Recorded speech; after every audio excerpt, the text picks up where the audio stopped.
Hi, it's time for another verb of the day. Today's verb is pair. Let's take a look at some of the definitions or ways that we use this verb.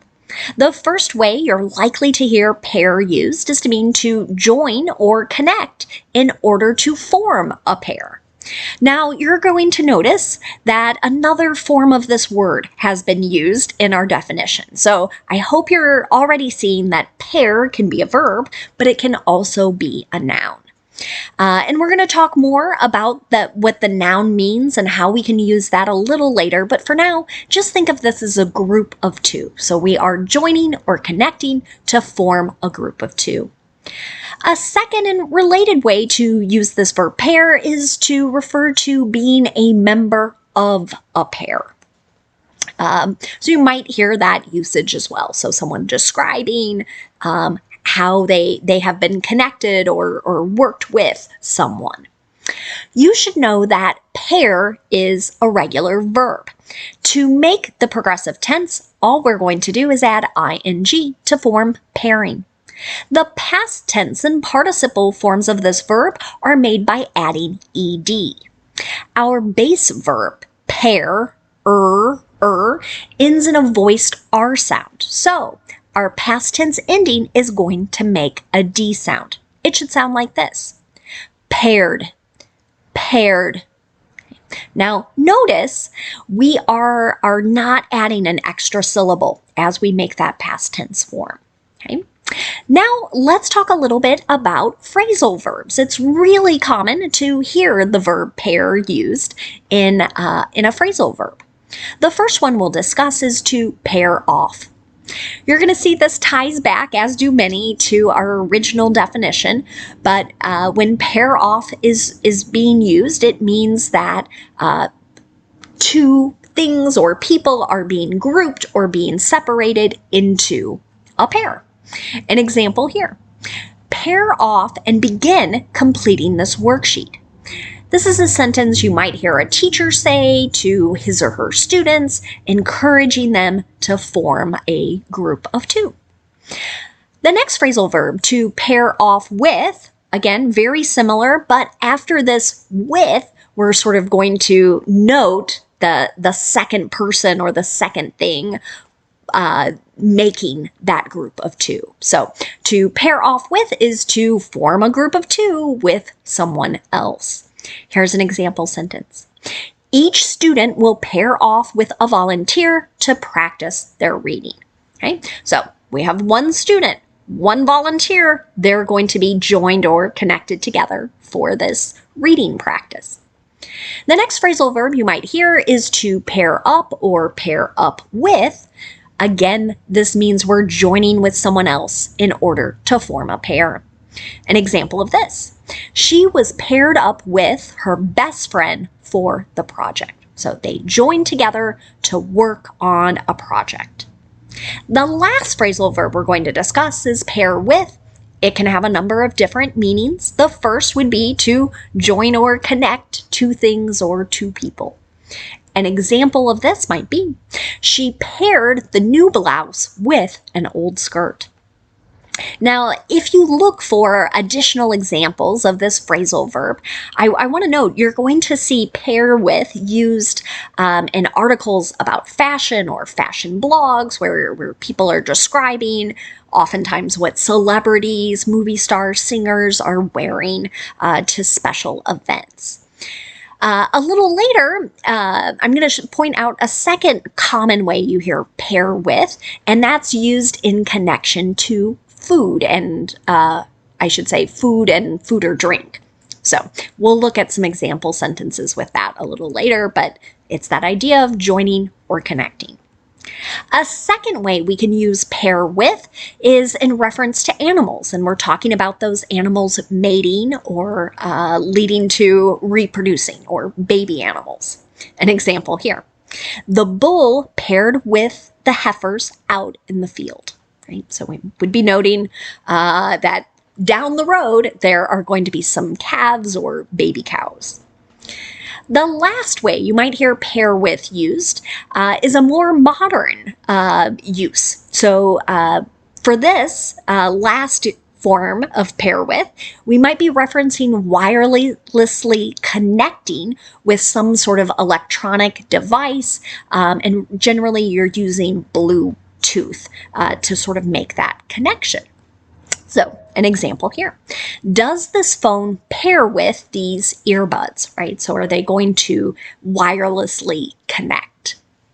Let's continue looking at some more sample sentences. We're going to practice the simple past tense and the simple present with our verb of the day. Let's start with the simple past tense. We use this verb tense to talk about an action that was completed at some known point in the past. In many sentences, you will see time signals, words like yesterday, last week, or even a specific date in the past. But many times there isn't an exact specified date in the past. So it might be implied as part of a longer passage or story. It also might be kind of understood as part of a conversation, right? So if I ask my friend, what did you do yesterday? She doesn't need to include the word yesterday in her answer. I'm going to understand that she's talking about what she did at that particular time. Now, the nice thing about the simple past tense is that in the affirmative and negative, even our yes or no question, our structure is going to be the same no matter what our subject is. So we'll follow the same pattern here. In the affirmative, we're going to use the past tense form of the verb, and since this is a regular verb, this is the ed form. You can see that in our example here. The teacher paired the students together for the bus ride, right? So this idea of like we're going to have these two students sit in this seat, these two students sit in that seat, etc., all the way until the bus is full. Now, if you want to make a negative simple past tense sentence, we should use did not and then the base verb. You might hear some people use the contraction didn't and then the base verb. That's fine too. It has the same meaning. You can see that in my example here. The Public Housing Authority didn't pair the new heat pumps with better insulation. I saw this recently as I was reading about some upgrades to low-income housing in a particular community. They were talking about making the buildings sort of more economical, more environmental. And so we have these new, more modern heat pumps, which is exciting. But then the article was criticizing like, hey, while you were doing this, you should have also had better insulation. Lastly, let's take a look at our yes or no question here. So to do this, we're going to start with did, then we're going to have our subject, then the base verb. So notice, as I've been talking here and showing you the examples, in the negative and the yes or no question, I'm not using the ed form. I'm only using that ed form in the affirmative. Here's another example. Did the dressing pair well with the salad? Okay. As I told you moments ago, I would show you an example here of food, right? And this idea of joining food, a salad, with a particular dressing or kind of topping to it. And we're wondering, right, did they join together well? My next example is also going to be connected to food, but let's talk a little bit about the simple present. We use the simple present to talk about habits and routines. We also use it for facts. And we do need to pay attention to our subject when we're making simple present sentences. If our subject is I, you, we, or they, we're going to use the base verb. But if our subject is he, she, or it, we need to add an S to the end of the verb. Let's take a look at an example sentence. This wine pairs well with most foods. Okay? So this idea, it joins together. Now, I have to tell you, I am not a wine drinker, so I'm not going to be able to give you great examples here of what goes well together. But many people are sort of excited by that and interested in it, and you, I'm sure, can find many YouTube videos showing you certain types of wine that will sort of join together well with particular types of food. Now, if I want to make a negative simple present sentence, again, I need to pay attention to my subject. Okay? For my subjects, I, you, we, they, my structure is going to be do, not, and then the base verb. But if my subject is he, she, or it, I'm going to use does not, and then the base verb. You might also hear the contractions don't or doesn't. Those are fine to use. Here's another example sentence. This new dating show doesn't pair people, but it does test their willingness to work through difficult circumstances. Okay. Now, I'm giving you examples that I don't have a lot of experience with here, so I'm not really into reality dating shows, but in looking for some other examples here of how pair has been used recently, I think this one was describing a Korean dating show that is maybe becoming quite popular and describing how it works. And so it's this idea of they're not trying to automatically form a pair, but I guess instead have different challenges to see how well they work together in a difficult situation. Lastly, let's look at making a simple present yes or no question. To do this, we're going to start with do or does, whichever form matches our subject, and the subject comes next. Then we're going to use the base verb. So again, notice in the negative and the yes or no question, I'm never using that form of the verb with the S on the end. I'm only doing that in the affirmative with he, she, or it. Let's take a look at our yes or no example. Does this headset pair with iPhones? Right? So someone is asking about maybe some wireless headphones, and is it going to work with this particular model of phone? Now, let's spend some time looking at our related words. I already told you earlier that pair can also be a noun. And you'll notice same spelling, same pronunciation here.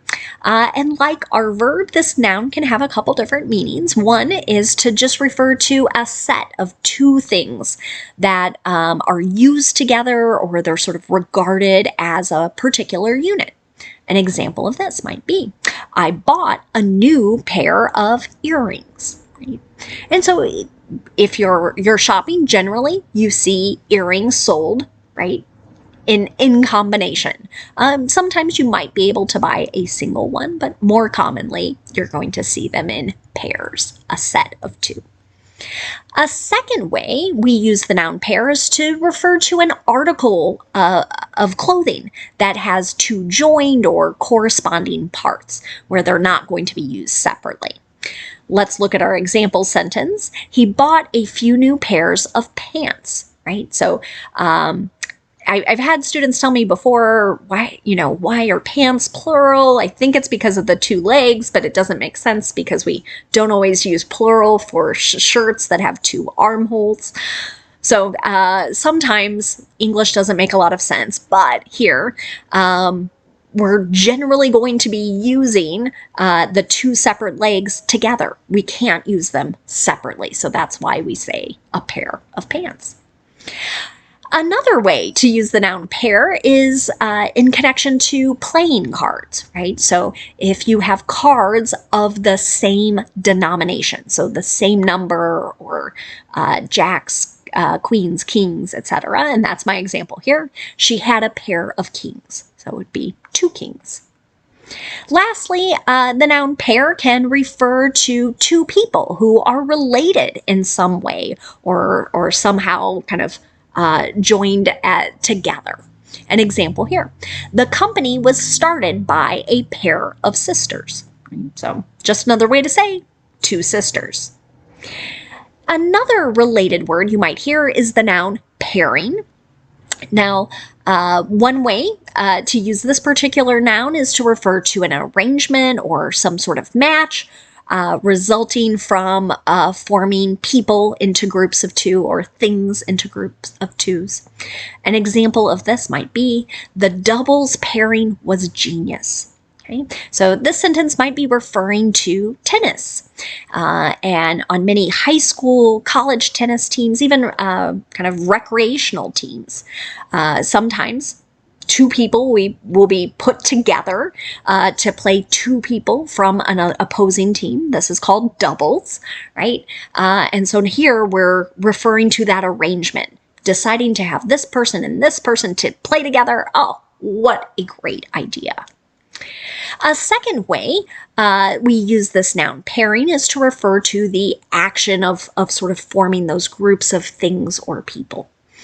And again, I think you're going to hear this a lot in connection to food and beverages. So an example here, the bakery is offering cookie and wine pairings. So at least here in the United States, a lot of restaurants try and do special events and like that idea of sort of combining some food with wine, beer, or other kind of alcoholic drinks.